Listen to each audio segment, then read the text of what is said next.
ఏపీలో కౌంటింగ్ విధిలో 45,000 మంది పోలీసులు ఉన్నారు. సీసీ కెమెరాల నిఘాలో కౌంటింగ్ ప్రక్రియ జరుగుతుంది. కౌంటింగ్ కోసం 196 మంది పరిశీలకులు కూడా సిద్ధంగా ఉన్నారు. కౌంటింగ్ సెంటర్స్ దగ్గర భద్రతను కట్టుదిట్టం చేశారు. కౌంటింగ్ సెంటర్స్ చుట్టూ రెడ్ జోన్ ఏర్పాటు చేశారు. ఊరేగింపులు, ర్యాలీలకు అనుమతిని నిరాకరించారు. ఇవాళ రాష్ట్ర వ్యాప్తంగా మద్యం షాపుల్ని మూసివేశారు. ఇక ఏపీలో కొన్ని జిల్లాల్లో 3 రోజులు వైన్స్ బంద్.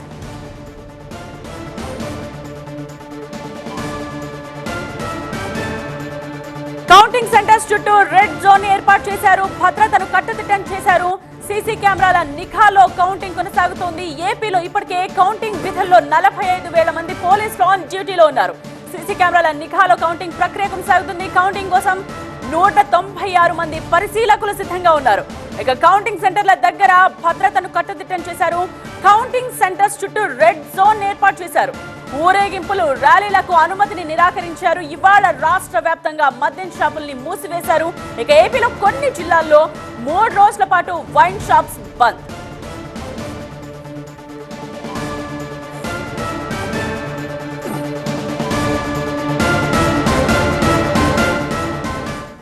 ఇక ముందుగా ఏ నియోజకవర్గాల ఫలితాలు వస్తాయి, సో దీనికి సంబంధించి